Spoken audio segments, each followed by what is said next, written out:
Greetings, everyone. It is about 7:33, and we have one of our guests that will not be arriving until about well, actually, I'm not sure what time he will arrive, but I think at minimum what we can do is introductions to those that are already on the call. My name is Cecilia Taylor. I'm the founder of Bellhaven Action, and I am grateful to have the opportunity to bring health and wellness resources and information to our community. Today, we have Dr. Kim Rhoads back to do a part 2 of Ask the Doc. And Dr. Rhoads, at this time, would you like to introduce yourself? Sure. Hi, my name is Kim Rhoads. I'm an associate professor of epidemiology and biostatistics at UCSF. My training is actually in surgery, but the work that I currently do, I no longer see patients. The work I currently do is as the associate director in the Cancer Center for Community Engagement for the UCSF Cancer Center. And through that effort, as our community partners hit the pandemic, they started to ask us to provide COVID information and services. So I'm also the founder of Umoja Health, which is a community-led COVID-19 testing resources, wraparound services, and vaccination effort that is operating now in San Francisco, Alameda County, and in 2 separate parts of San Mateo County. Thank you, Dr. Rhoads. That was definitely a mouthful, and also just exciting to hear the work that you're doing is definitely needed. And I know that people are interested in more in Umoja Health. I know that I am, and the work that you've done in San Mateo County, especially during COVID, is greatly appreciated. Before I go on, I wanted to let everyone know that this opportunity to ask the doc is in English and in Spanish. We have our interpreter on the line. Miss Abby, would you like to introduce yourself? Hi, everyone. My name is Abigail. I'll be your interpreter today. This is the English channel that you're on if you're able to hear me, and I will be hopping off back into the Spanish channel. Thank you. Thank you, Abigail. We are happy that you are here, and just wanted to find out if we have anyone else on our Bellhaven Action team here that would like to introduce themselves. Sure. This is Julie Shanson. I'm the Strategic Partnerships Manager, yes, with Bellhaven Action. And we have 3 folks on the line. We have our Digital Communications Manager, Anielka Perez. We also have from our outreach team, Abraham Ocampo and Sean Watkins. So welcome. And from our greater Umoja Health community, we have Dr. Kalameta from UCSF. We have a neighborhood advocate, Pam Jones, well known and well loved by the Bellhaven Action team, and some other folks, members of the public. Thank you, Julie. I appreciate that. And I'm glad that our Bellhaven Action team, some of our team members are here on the call. Welcome, and welcome, Dr. Kala. I cannot see you, but glad that you are here. And what I would like to do is to go ahead and kick off a few questions for Dr. Rhoads, unless you wanted to go directly to your slide presentation.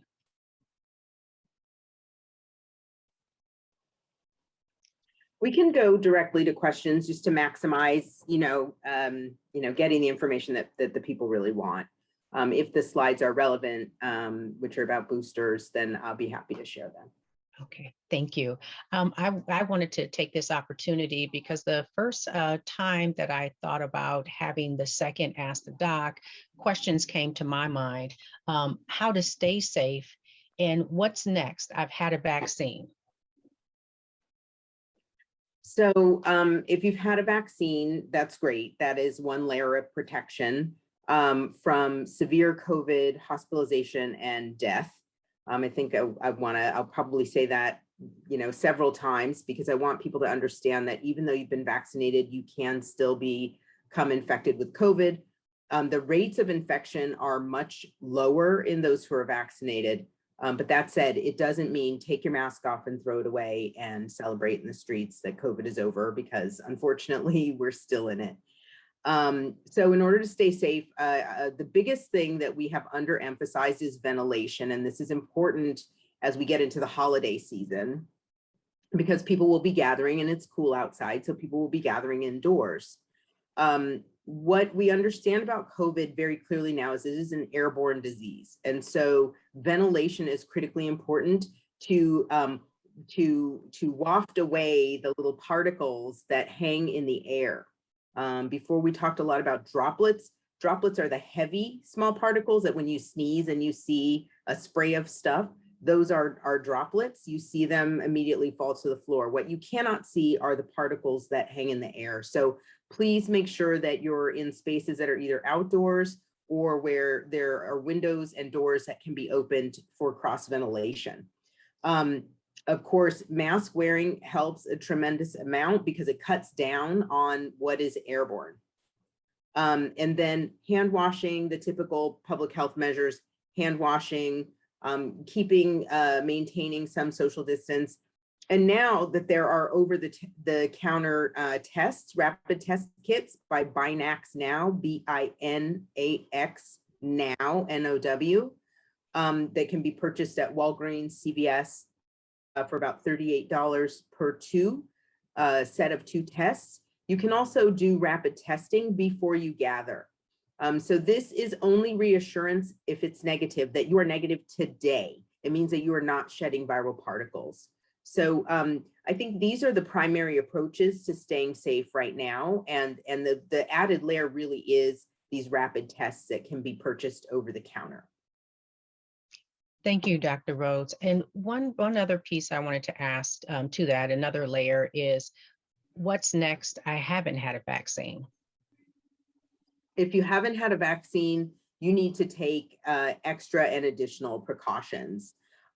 So that means wearing masks, both indoors and outdoors, really being very focused on social distancing, because people can spread COVID without being symptomatic. You just don't know who's potentially infected. So if you're not vaccinated, you need to really double down on the measures that I just laid out, and be very generous about how often you test using these over-the-counter rapid tests if you can get access to them. Thank you, Dr. Rhoads. And I just wanted to check if there were any other follow-up questions from our audience. We do have 12 participants right now. And if you have a follow-up question to our initial questions, you can either raise your hand or put it in the chat. And we do have Spanish interpretation.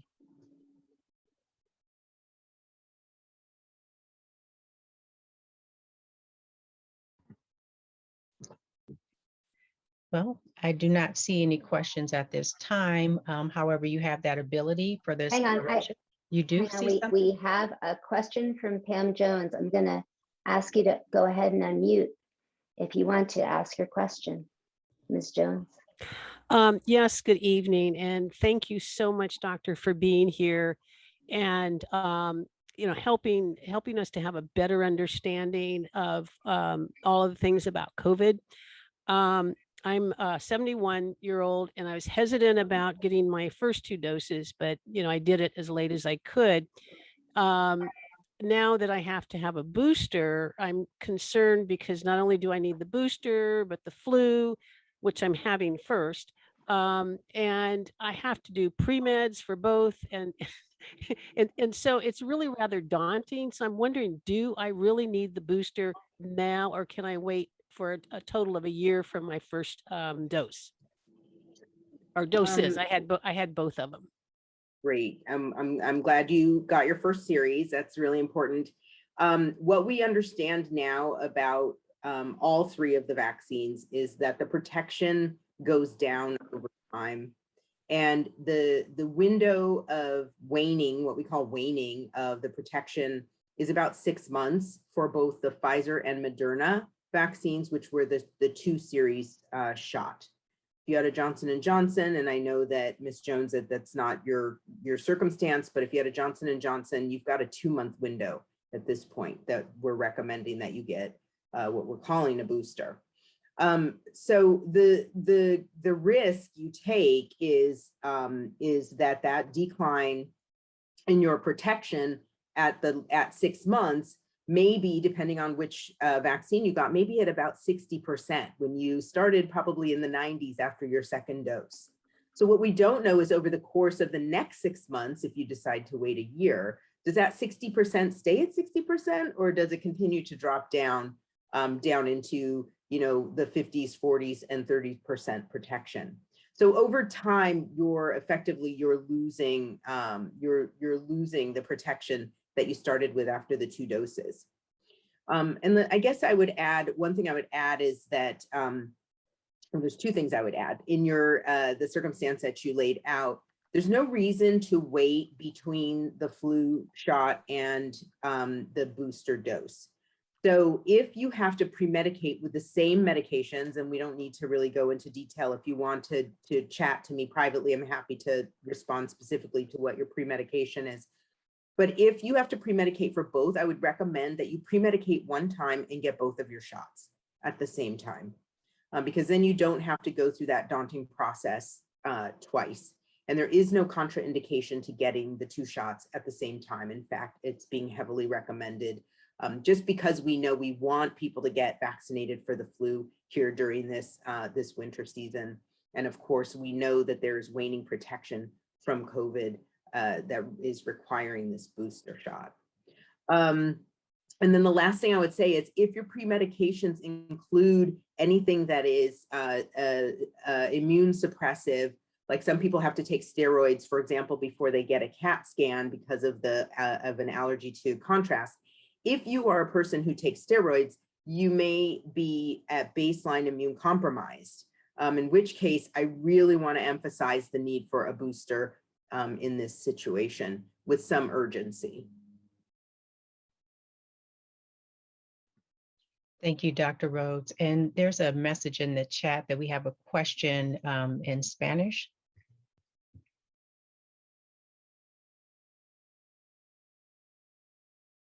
I think I can see it here. Yes, the question is, will you have vaccines at Belhaven School?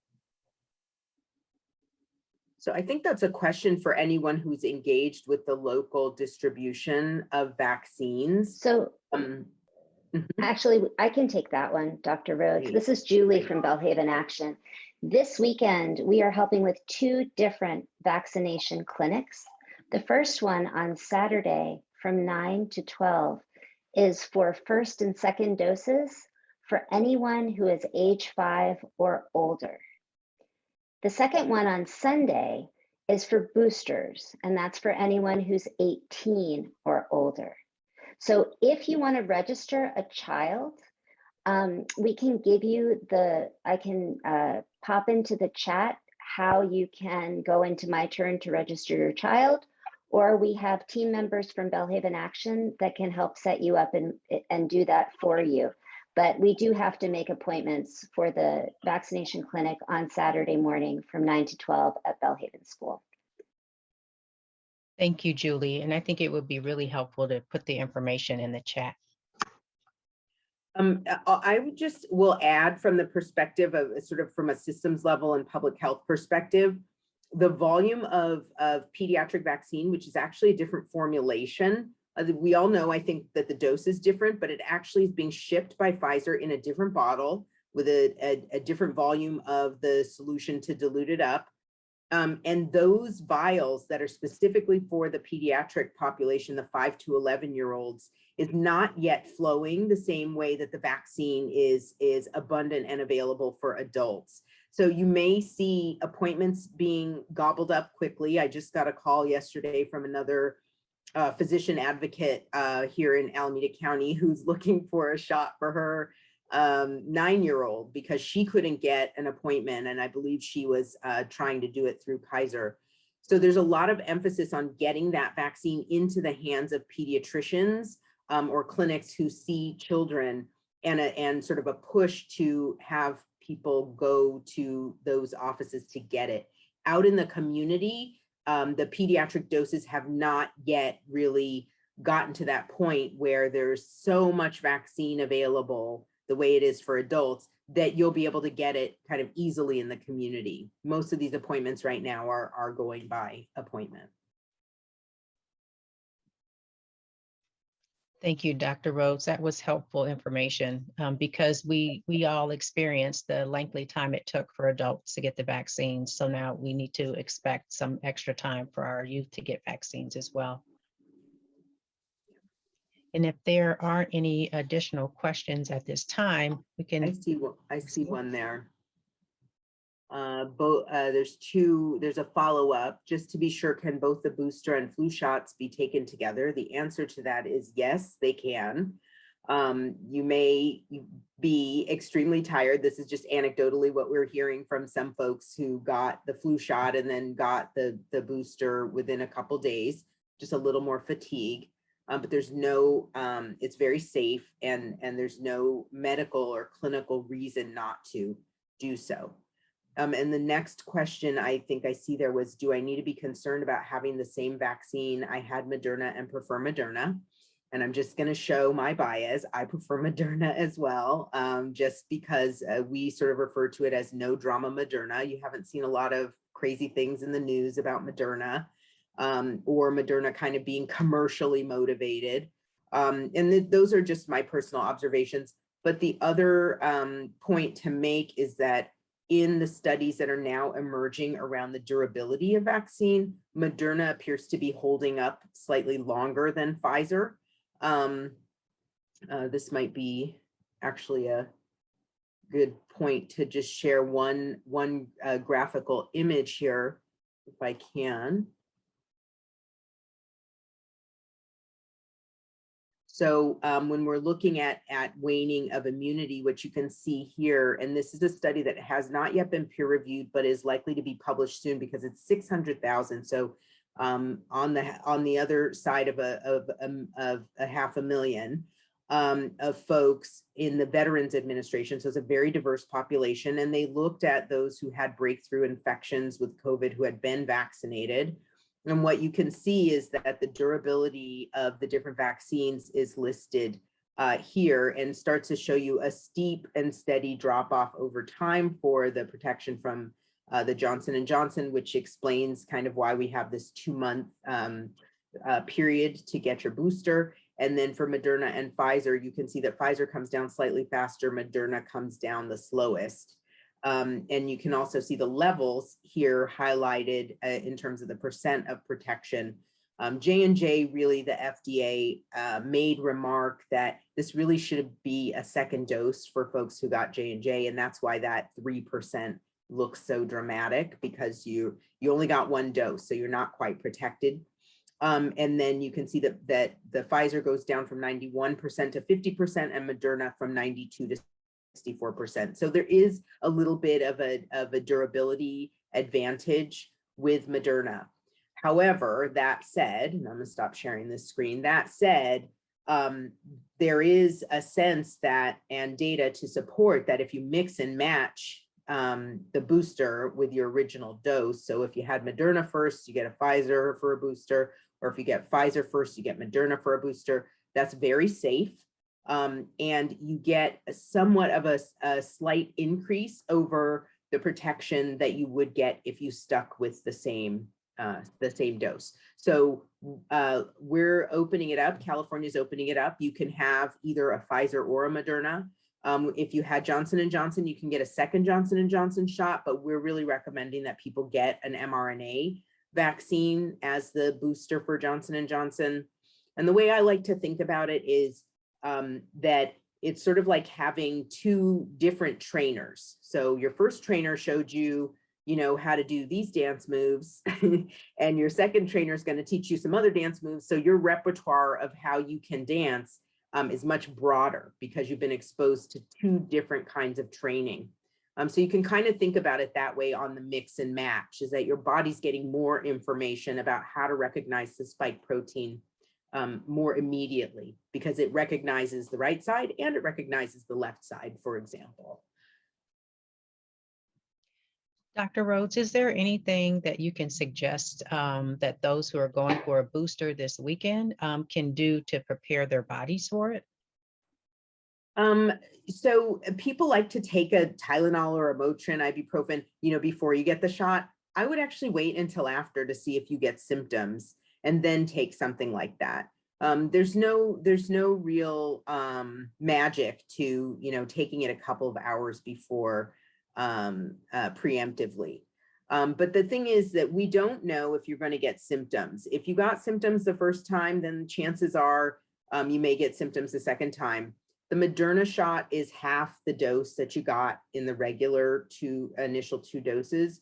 So we haven't heard a lot about people getting, and again, it's anecdotal. We've probably given at this point maybe 500 booster shots. We haven't really heard about severe side effects, but they're no different in terms of the profile of the side effects that that might have occurred with your initial series. Thank you. I just want to check in because I have to keep in mind that we are doing translation to make sure that we're covering things in the chat, and that if there is any questions that someone had in Spanish, that we can get those questions. I've been monitoring the chat. There haven't been any more. Thank you. Okay, Dr. Kim, if you want to go ahead with your presentation, now would be a great time. Thank you. Sure. So I just have a couple of additional slides really about boosters. It may be information that people are already familiar with, but let me just go back here and bring up another couple slides. So some may be asking, who's eligible for a booster, or who should be getting a booster. And these were the original, this slide was from a couple weeks ago. So the original recommendations for the mRNA vaccine, again, if you're 6 months out from your original dose, the high priority groups are age over 65. So we had that earlier question, the age was 70. So it's really priority. Those are the folks in whom we think that immunity wanes faster, and that we think will have more severe consequences with an infection from COVID. And then initially the CDC prioritized those who are 18 years or older, working in long-term care settings or living in congregate living settings, long-term care facilities, and then people with underlying medical conditions that are associated with immune suppression, such as HIV and AIDS, taking chronic steroids on a daily basis for inflammatory conditions like inflammatory bowel disease or lupus, for example. And then persons who are on, have a diagnosis of cancer and are on active chemotherapy, and then folks who've had a solid organ transplant where they have to take medications that deliberately knock down their immune system. So that was really the recommendation, and for the mRNA boosters, and then for Johnson & Johnson, again, at 2 months, we're recommending that people go ahead over age 18 to get a booster, regardless of who they are. So the initial guidance was very specific. However, now California went ahead of the CDC, actually, which I have to say, I'm really glad we live in California, because our administration is very progressive in terms of trying to keep COVID under control. And so California preempted the CDC and said everybody over the age of 18 needs to just get a booster, and let's get going with, elevating our level of immunity. So that's really all I had to say about boosters today. I think that sometimes there's some confusion because we started with this idea of supplemental doses. That language of supplemental doses, which was for people who were immune compromised, that language is now folded into boosters. So everybody 18 and up, 6 months out from their original series, should be seeking out a booster shot at this time. For J&J, 2 months out from your original dose, which most people got that original dose in March and April. That means you're ready now, should be seeking out a booster shot, particularly as we move into the winter and head into another surge. I know things are feeling good right now. The basin of virus is low. The infection rate and transmission rate is relatively low. but it's starting to swing up across the Bay Area. It's starting to swing up in Los Angeles, and Europe. And if you think back to the beginning of the pandemic, you would see the pattern of, it would happen in Europe, in California, it would happen in LA first, and then you would start to see evidence of it in Northern California. So we are headed for another surge this winter. And so the main things are get your booster and then undertake the public health strategies that we talked about in the beginning to stay safe beyond that. Masking, ventilation, social distancing, washing hands. Going back just a minute, Dr. Kim, to this idea of boosters, some kids age 16 to 18 were in that original group in March and April that got the first vaccines. Do you have any thoughts on when the CDC and the state of California might encourage those teenagers to get booster shots?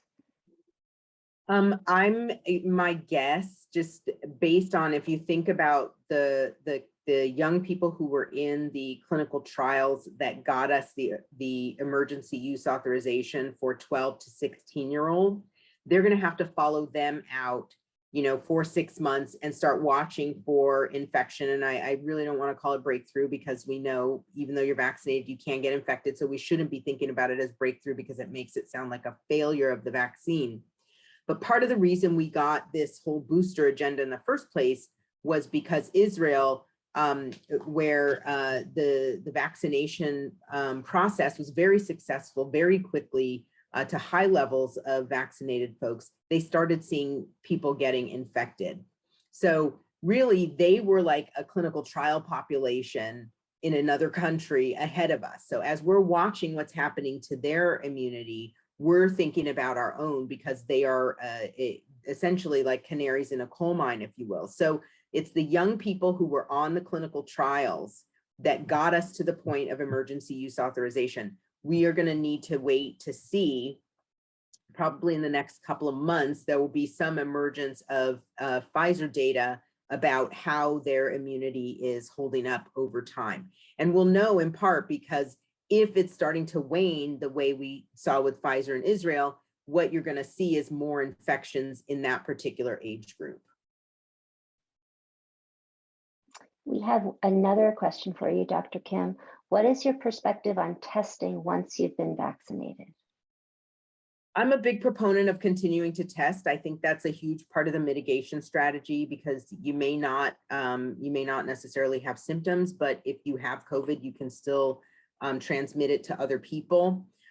So I would say if you're going to be in a potentially high risk exposure situation, like Thanksgiving holiday gathering with the family, I'm really trying to push on this concept of getting those rapid tests done on that day, so that you can at least feel comfortable that you are not shedding virus actively at the time of your family gathering. But other than that, I would say if you're not going into a high risk setting, I think faith homes and bringing people back into church is another situation where rapid testing really could be very helpful. But short of that, you want to test if you have any symptoms at all. And the subtlety of being vaccinated and getting COVID is that if the vaccine's working for you, you're going to feel maybe like you're having an allergy attack. So it's not as extreme. So I would really be quick to initiate the question, should I get a test? And then to pursue getting a test, even if you are vaccinated. And then obviously, if you have a known exposure and you're notified of that, particularly in a workplace or at school, then I think, testing is absolutely appropriate. For schools with this modified quarantine approach that's being used, what they say is you've had an exposure. If you develop symptoms, get tested. I would say on the conservative side, there's no reason not to test. There's really no reason not to test if you know that you've been exposed, even if you're vaccinated. I have a follow-up question to that, because I'm thinking about messaging, Dr. Rhoads, and exactly what you said is one of the reasons why I'm not going in celebrating Thanksgiving with my family, because I don't think it's safe.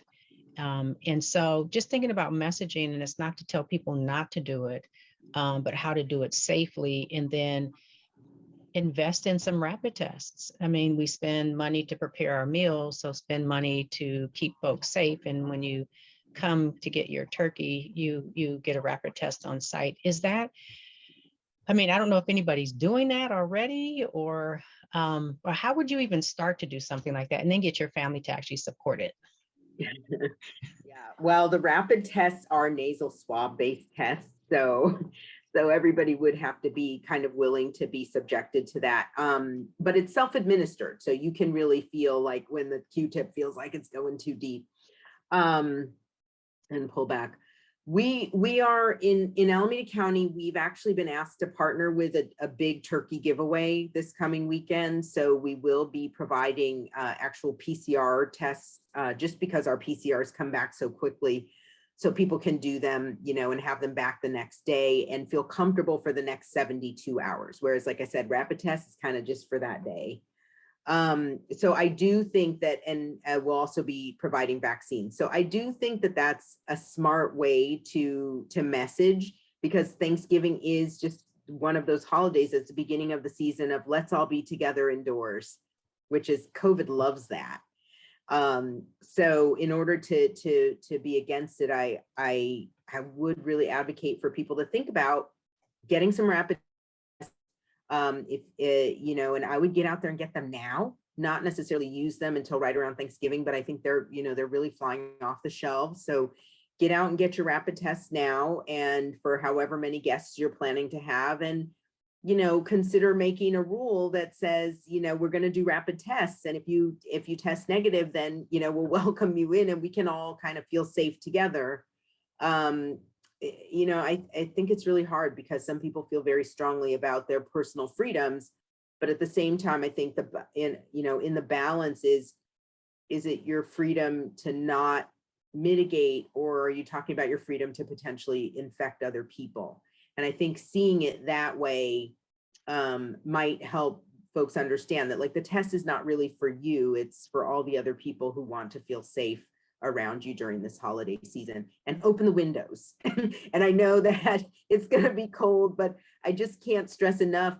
You know, I'm coming to appreciate that through Umoja Health and the direct service delivery arms, we do everything outside. We don't do any testing indoors. Even if our partners offer us an indoor space, we always say no, and we say we do everything outdoors. And just looking back over a year and a half of testing, and we've certainly had some positives and taken care of folks who had COVID, none of my staff have gotten infected. And I've come to believe that it's because we literally do everything outdoors. So we haven't messaged enough on ventilation, in my personal opinion. So I just want to say it 500 times, open the windows. If you have to be inside with a big family gathering, make sure there's a cross breeze. Dr. Kim, can you see there, we had a question about the availability of the rapid tests and their average cost. Yeah, so CVS and Walgreens, check in with them, you know, when they think they're going to get their shipment, and then make sure you're there on that day, because they do fly off the shelf. You get 2 test kits in a box, and it's about $36 to $38 for 2 kits.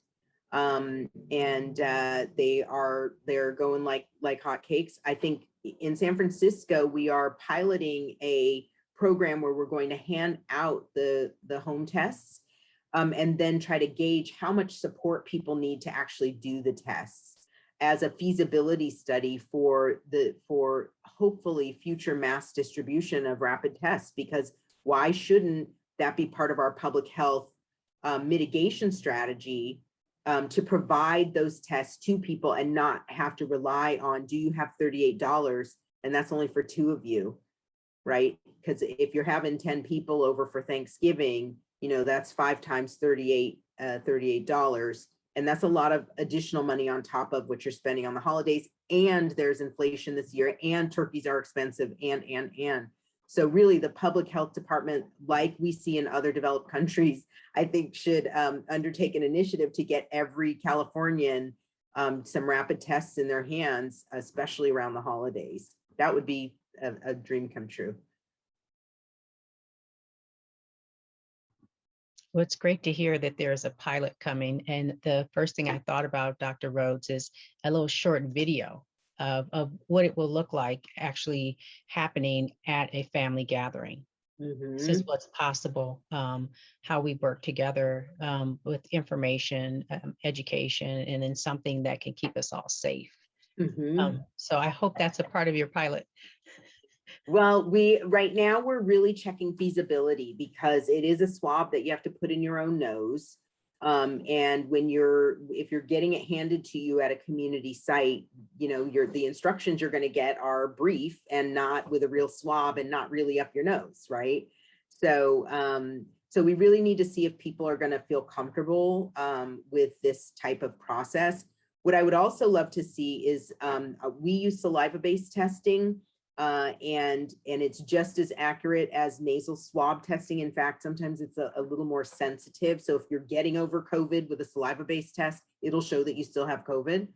But that I think can more easily and more readily be done at home because it's a small tube. It's about probably 5 big drops of saliva, a half a cc. It's a very small volume.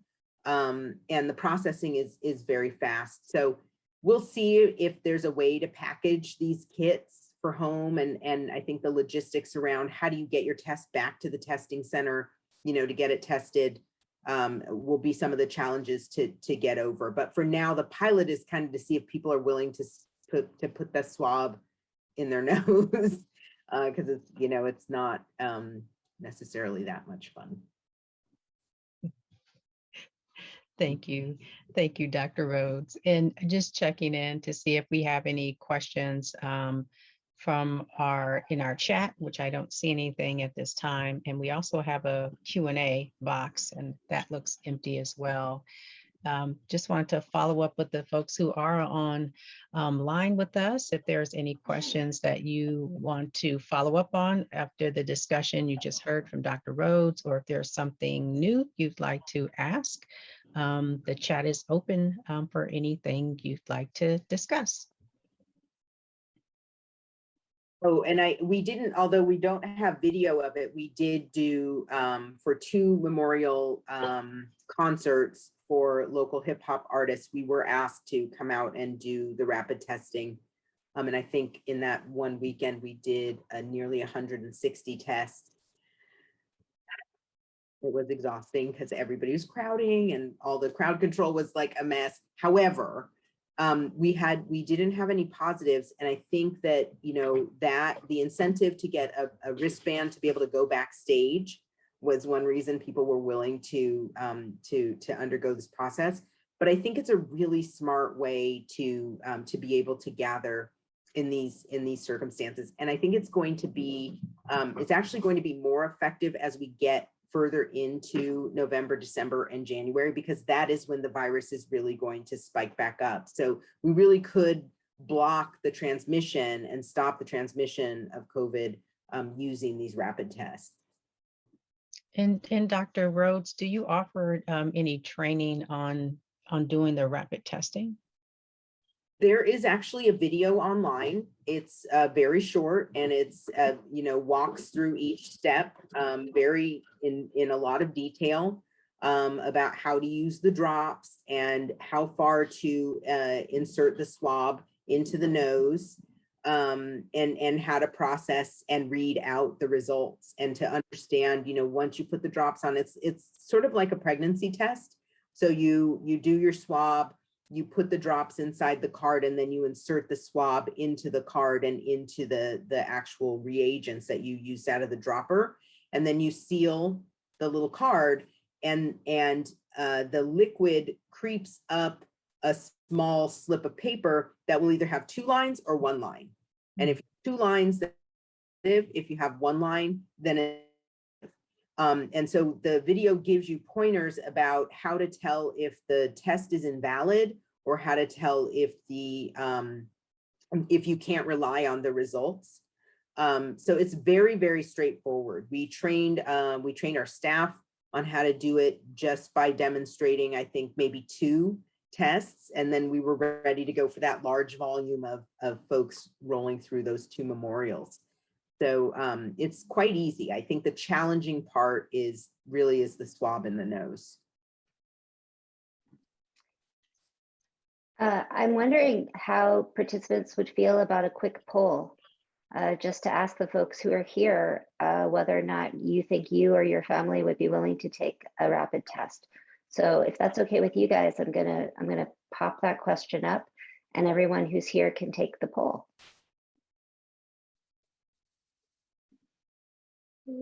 Launch.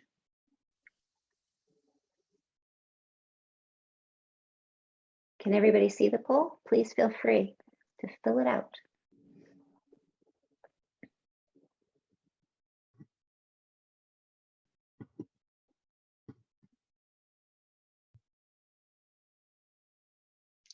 Julie, I can see the poll, but I'm not able to. Yeah, click. I believe that panelists are considered experts in this arena, and we're not allowed to take it. Thank you for letting us know. I know, I kept clicking too. Like, how come it won't let me? It won't let me. I'm just gonna, I'll also just pop up this slide with the 2-dimensional depiction of how you use this test. Okay, I'm gonna close the poll. The results are Great. about half said yes, and I think my family would too, or yes, but I'm not sure about everyone else. Yeah, that makes sense. And I think once you've seen somebody do it themselves and how quickly you get those results, I think people might be influenced by seeing that in their family members and friends, and yeah. And you can see it's just like a pregnancy test, right? It's very clearly demarcated what a negative test looks like with 1 line and what a positive test looks like with 2 lines. And are these the test kits that are sold at Walgreens? Yes, these are the kits right here. So it comes with the 2 cards and 2 nasal swab, 2 Q-tip swabs, and then a container, a small foil container. Gosh, how can I describe it? It's kind of like a crazy glue, kind of, if you could imagine a crazy glue with 1 application to go. So you just tear off the top of the foil container, and you automatically have a small hole that only lets drops out. You count 6 drops into the card, insert the Q-tip, and then just close it, press it down, and wait 15 minutes. And then you'll either, you start with 1 blue line, and the blue line goes away as the 6 drops creep up this kind of tissue paper in here. And it smears the blue line and either leaves you with these 2 pink lines or the 1 line. And then the important thing is, if you do get a positive result, then you need to seek out a confirmatory PCR test. So you would, if this happened before the Thanksgiving meal, that person would have to go home, and then the next day or that same day seek out a PCR test as a confirmation. And just for clarity, PCR stands for? PCR is polymerase chain reaction, and that's the gold standard test approach for looking for viral genetic material. So these tests here are looking for viral proteins, which means your body's already been infected, and what the virus actually does is it tricks your cells into making more virus particles, and then that's when you start shedding those virus particles. And so these tests are looking for a point in the infectious process that's a little bit further down the road. PCR, polymerase chain reaction, is looking for viral genetic material, which means even if you're not yet shedding particles, the virus is in your body. And that kind of detection doesn't happen with this rapid test. That kind of detection of detecting the virus before it forces your body to start making more particles can only be done by PCR and PCR type methods. Polymerase chain reaction. Thank you for that explanation. I appreciate it. And something that just came to mind is what we were doing 18 months ago, or actually not even 18 months ago, maybe 12 months ago, around contact tracing. Is that still something that we are doing now? Is contact tracing, or is now more about getting vaccines? Yeah, that's a frustration, right? Because when we went from once we got vaccines, you saw testing really drop off, right? Even though we really need to walk and chew gum at the same time, we need to be doing both. Contact tracing has, I think, fallen off to some extent in some departments of public health because people did get kind of transferred to focus on getting the vaccine out and getting that distributed. So departments of public health are still reaching out to people, but the response may be a little slower, and that's in part because of workforce. So really, if you go to take a COVID test, you should be thinking about ahead of time. You should be thinking about who have I seen in the last 3 days, and just make that list. So that if you turn out to be positive, that's the list of people you need to notify if you feel comfortable doing so.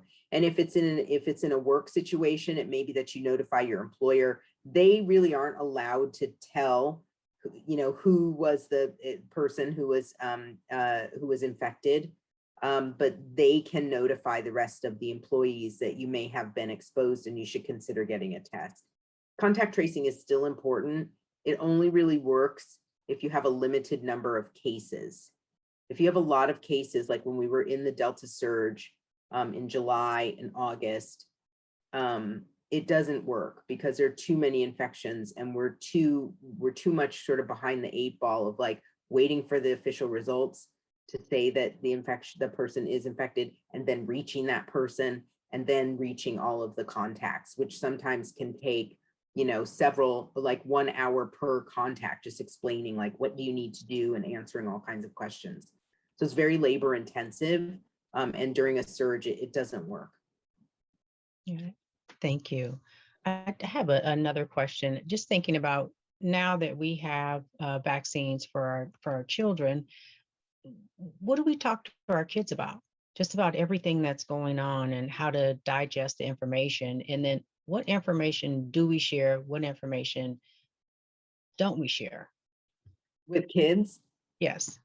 Well, I mean, like I said, at this point, our experience is just anecdotal, but what we're hearing is that some kids are just actually excited to finally be getting their shot. And it may be because of what they've been hearing on the news and how they've had to stay home from school. And how we have sort of pitched this idea of like, if we can get to a certain level of immunity, we can all kind of go back to normal. Kind of hard because I don't know if we're going back to normal or not. Right now, it doesn't look like that, even though vaccines appear to be working. So what I wouldn't want to do is give the kids the impression that, oh, if once you get your shot, then you can rip your mask off and get back into school the way you used to. But from what we're hearing, the kids are actually excited because now they are part of being protected. And that's the language that I think they've already heard. I would still continue to encourage them that, yes, you're protected, but remember, and I feel like kids are doing such a better job than adults on this, right? That you're wearing your mask for other people, right? These are lessons. These are kindergarten lessons. These are Sesame Street lessons, as we know now, right? So, it'll be interesting to see what impact this pandemic will have on this generation of like really young kids, right? Where we're asking them very deliberately to be conscientious about other people, to be conscientious about not infecting their grandparents, right? To be conscientious about maybe their school or classmates who can't get vaccinated for some reason or another, or who have a compromised immune system. They seem to be more susceptible and more open to doing what's right for the health of the public as compared to, I think, what we're seeing with adults. And the other part of it is kids get shots, right? That's part of our normal American life.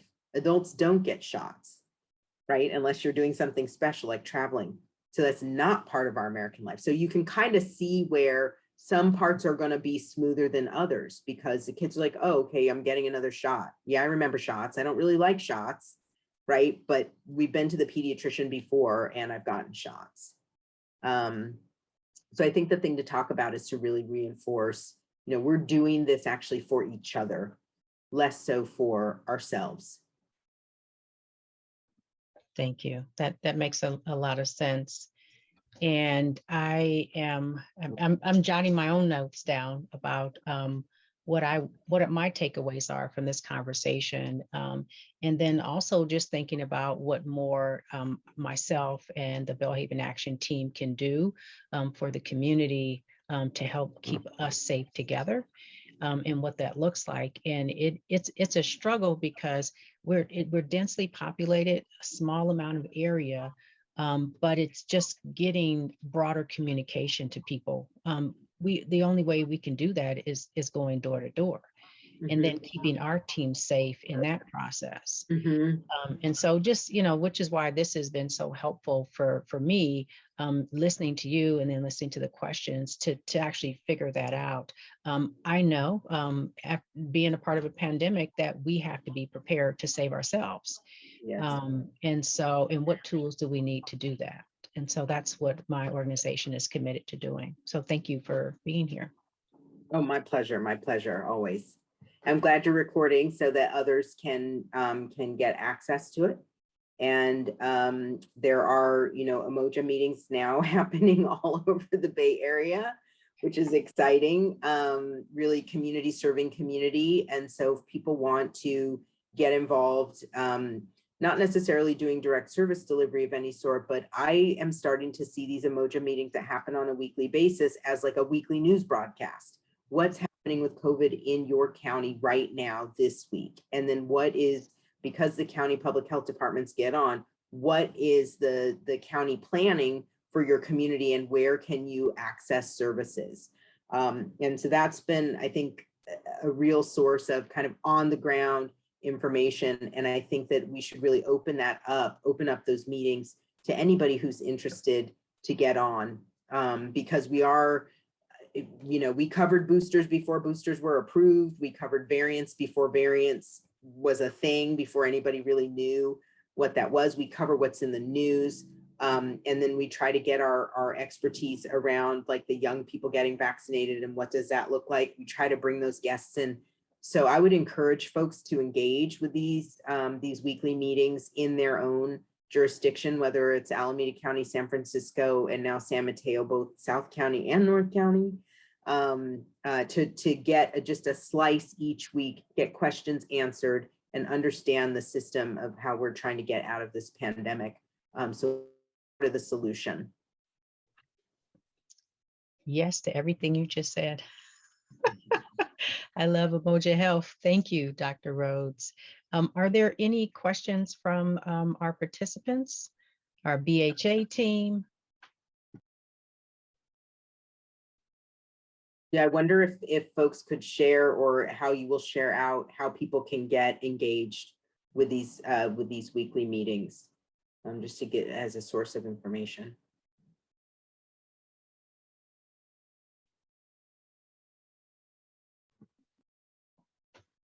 Great. It's in the chat. Thank you. Thank you, Dr. Kala. And just as a reminder, this Ask the Doc happens 2 days before Bellhaven Action is sponsoring 2 different vaccine clinics. One on Saturday morning from 9 to 12 at Bellhaven Elementary for anyone aged 5 and up who needs a first or second shot. And one on Sunday, same place, same time, 9 to 12. But for boosters, anyone who needs that extra shot, that is going to bring the efficacy of their vaccines back up. So at the very beginning of this presentation, Dr. Kim showed how over time, the effectiveness of the vaccine against infecting us or keeping us from infection, it degrades over time. It goes down over time. And so the CDC and the state of California have recommended that everyone who had their second dose more than 6 months ago and is over the age of 18 gets a booster shot.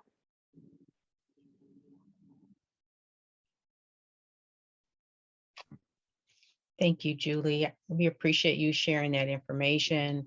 Thank you, Dr. Rhoads, as always, for helping with Belhaven Action and all the work that you're doing with the Moja Health and UCSF. It's exciting. I've listened to Dr. Rhoads on a couple of different shows. One of my favorite is KPFA, and also on, I'm not sure if it was NPR or KQED, but you probably were on both. At any rate, we are grateful to the work that you are doing. And I am hoping we can do an Ask the Doc 3. We have no idea when that will happen, but we hope that you all stay active, stay safe, and encourage your family and friends to do the same things. Collectively together, we can all survive together. And I don't know if there was anything else anyone wanted to say before we close out. One thing I like to say is the only way out of this is together, actually. Good point, Doctor. That is very true. Well, if there aren't any other comments, I want to thank you all for participating. We will have this video posted on our website soon. We're actually hoping that we'll be kicking off a new website before the end of this month. And Belhaven Action is always available through text, email, phone calls. And if not, you can always stop by and see us this weekend, Saturday and Sunday at the Belhaven Elementary School for vaccines. And we hope to see you all there. Have a good evening.